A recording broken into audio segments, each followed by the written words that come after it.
ایسی خبر سنانے جا رہے ہیں جو کہ انتہائی دلچسپ ہے اور آپ کے لیے بہت زیادہ وہ آپ کو معلومات دے گی۔ تو بنیادی طور پر میرا ورلڈ انفارمیٹو چینل پہ یہ اس طرح کی خبریں دینے کا بنیادی مقصد میں نے آپ کو پہلے بھی بتایا کہ وہاں پر میں 3 طرح کی خبریں دیتا ہوں۔ ایک تو وہ ہوتی ہیں جس میں ٹاپ 10 ہوتی ہیں، دوسری ہوتے ہیں جغرافیائی، اور تیسری ہوتی ہیں اس میں جنرل نالج کی۔ تو یہ ساری خبریں ورلڈ انفارمیٹو چینل پہ میں آپ کو دیتا ہوں اور بنیادی مقصد آپ کو آگاہی دینا ہے۔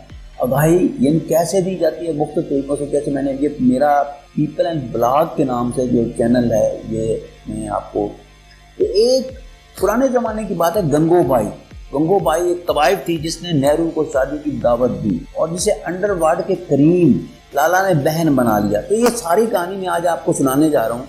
امید ہے آپ اس کو لائک بھی کریں گے، پسند بھی کریں گے، شیئر بھی کریں گے اور مجھے بھی کامنٹس کریں گے، کیونکہ کامنٹس کرنے سے نا آپ کو کچھ نہیں جاتا، صرف مجھے ایک تسلی ہو جاتی ہے کہ میری ویڈیو کو آپ لائک کر رہے ہیں۔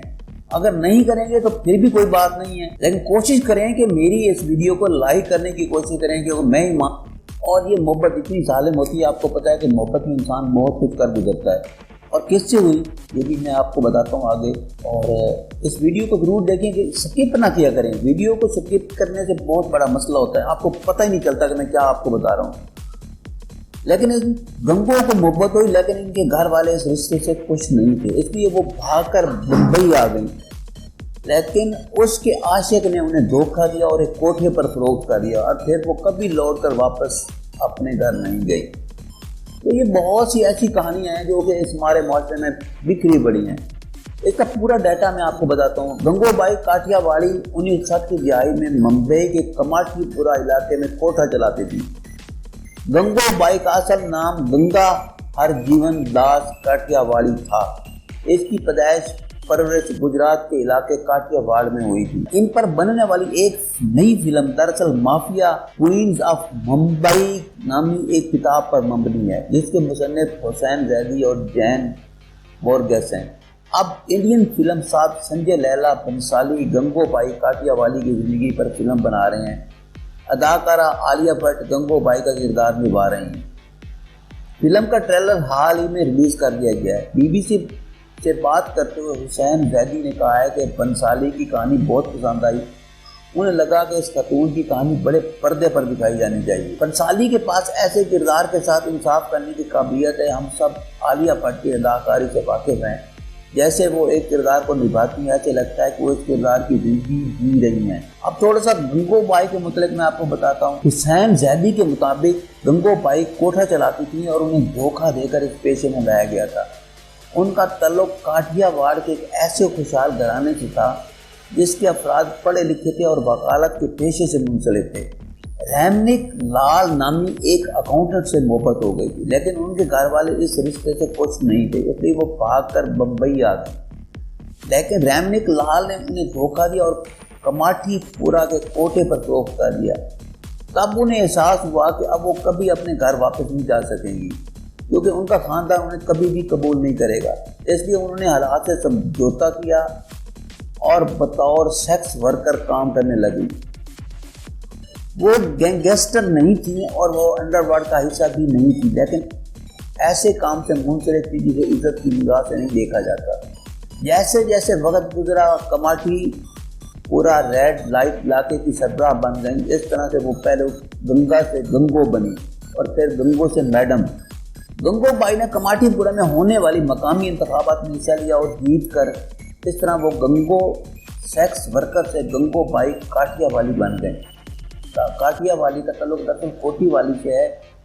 کوٹھے کی سربراہ کو کوٹھی والی کہا جاتا ہے، اور ان کے نام کے ساتھ جڑا کاٹیا واڑی یہ بھی دکھاتا ہے کہ ان کا اپنے خاندان سے کس طرح کا لگاؤ ہے۔ 1960 اور 1970 کی دہائیوں میں گنگو بائی کا کماٹھی پورا میں کافی نام رہا ہے۔ وہ دیگر سیکس ورکروں کے لیے ماں کی طرح تھی۔ انہوں نے کوٹھا چلانے والی میڈموں کے اثر و رسوخ کو ختم کر دیا تھا۔ گنگو بائی سنہرے کنارے والی سفید ساڑی، سنہرے بٹن والا بلاؤز اور سنہرا چشمہ پہنتی تھی اور اپنی کار میں سفر کرتی تھی۔ انہیں سونے سے بنی چیزیں پہننے کا بہت شوق تھا۔ بچپن میں ان کا خواب اداکارہ بننا تھا۔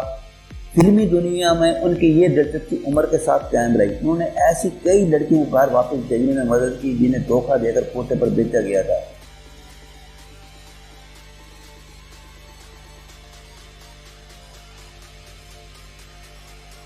وہ اس کام سے منسلک خواتین کی حفاظت کے لیے بھی کافی فعال تھی۔ انہوں نے ان خواتین کے ساتھ ہونے والی ناانصافیوں کے خلاف آواز اٹھائی اور ان لوگوں کے خلاف بھی قدم اٹھائے جنہوں نے خواتین کا استحصال کیا تھا۔ ان کا خیال تھا کہ شہروں میں سیکس ورکر کے لیے جگہ مختص کی جانی چاہیے۔ ممبئی کے آزاد میدان میں خواتین کو بااختیار بنانے اور ان کے حقوق کے لیے منعقدہ ایک ریلی میں ان کی تقریر کافی مقبول ہوئی۔ گنگو بائی کے انتقال کے بعد کئی کوٹوں پر ان کی تصاویر لگائی گئی اور ان کے جسم نصب کیے گئے۔ گنگو بائی کو کریم لالا نے بہن بنا لیا۔ کماٹی پورہ میں پیش آنے والے ایک واقعے کے بعد گنگو بائی کا رخ اور بڑھ گیا۔ ایک شخص نے کوٹھے پر گنگو بائی سے بدسلوکی کی، اس نے ان کے ساتھ زبردستی جنسی تعلق قائم کرنے کی کوشش کی، انہیں زخمی کیا، پیسے نہیں دیے اور ایسا ایک سے زیادہ مرتبہ ہوا۔ ایک بار تو صورتحال اتنی بگڑ گئی کہ انہیں ہسپتال لے جانا پڑا۔ تب انہوں نے اس شخص کے بارے میں معلومات جمع کرنا شروع کی۔ انہیں پتہ چلا کہ شوکت خان نامی اس شخص کا تعلق کریم لالا کے گینگ سے تھا۔ عبد الکریم خان کو انڈر ورلڈ میں لوگ کریم لالا کے نام سے جانتے تھے۔ گنگو بائی کریم لالا کے پاس گئیں اور انہیں وہ سب کچھ بتا دیا جو ان کے ساتھ ہو رہا تھا۔ کریم لالا نے گنگو بائی کی حفاظت کرنے کا وعدہ کیا۔ اگلے دن جب شوکت خان کوٹھے پر پہنچا تو ان کی خوب پٹائی ہوئی۔ کریم والا نے گنگو بائی کی اپنی بہن بنا لیا اور اسی کے ساتھ علاقے میں گنگو بائی کا رعب اور دبدبہ کافی بڑھ گیا۔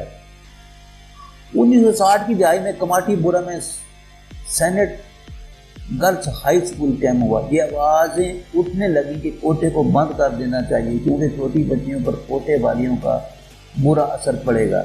اس فیصلے سے کماٹی پورہ میں تقریباً ایک صدی سے کام کرنے والے خواتین کی زندگیاں متاثر ہونے والی۔ گنگو نے ایسی آوازوں کے خلاف آواز اٹھائی۔ سیاستدانوں میں جان پہچان کا فائدہ اٹھاتے ہوئے انہوں نے فوراً اس وقت کے وزیر اعظم جواہر لال نہرو سے ملاقات کے لیے وقت مانگا۔ ویسے تو اس ملاقات کا کوئی سرکاری ریکارڈ نہیں رکھا گیا تھا، لیکن حسین زیدی نے اپنی کتاب میں اس کتے کا ذکر کیا ہے۔ زیدی نے مافیا کوئن کا ممبئی میں لکھا ہے کہ اس ملاقات میں گنگو بائی کی ہوشیاری اور واضح خیالات سے نہرو بھی حیران رہ گئے۔ انہوں نے ان سے سوال کیا کہ وہ اس پیشے میں کیوں آئیں جبکہ انہیں اچھی نوکری یا اچھا شوہر مل سکتا تھا۔ کہا جاتا ہے کہ اس ملاقات میں گنگو نے فوراً نہرو کو ایک پیشکش کر دی۔ انہوں نے نہرو سے کہا کہ اگر وہ انہیں بیوی کے طور پر قبول کرنے کو تیار ہے تو وہ یہ پیشہ ہمیشہ کے لیے چھوڑ دیں گی۔ اس بات سے نہرو حیران رہ گئے اور انہوں نے انکار کر دیا۔ تب گنگو نے کہا کہ وزیر اعظم صاحب ناراض نہ ہوں، میں صرف اپنی بات ثابت کرنا چاہتی تھی۔ مشورہ دینا آسان ہے لیکن اس پر عمل کرنا بہت مشکل ہوتا ہے۔ نہرو لاجواب ہو گئے۔ ملاقات ختم ہونے پر نہرو نے گنگو سے وعدہ کیا کہ وہ ان مطالبات پر غور کریں گے۔ خود وزیر اعظم کی مداخلت کے بعد کماٹی پورہ سے ان خواتین کو ہٹانے کے منصوبے پر عمل نہیں ہوا۔ یہ ویڈیو میں نے آپ کو ایک چھوٹی سی، میرا ایک چینل ہے ورلڈ انفارمیٹو چینل، میں اس کے لیے بھی کام کرتا ہوں، تو امید ہے آپ میرے اس چینل کو لائک کریں گے، شیئر کریں گے، سبسکرائب کریں گے۔ لیکن ویڈیو کو دیکھیں، اگر کوئی غلطی ہو تو پلیز مجھے اس کا بتائیں کہ کہیں آپ کو میری آواز پسند نہیں ہے یا آپ مجھے سننا نہیں چاہتے، لیکن شیئر ضرور کریں، بات کو سمجھائیں، مجھے سمجھائیں، وہ سمجھنے کی کوشش کریں۔ میں آپ کو ہر روز نئی معلومات دیتا ہوں۔ تو تھینک یو فار واچنگ۔ انشاءاللہ ملیں گے کل ایک نئی ویڈیو کے ساتھ۔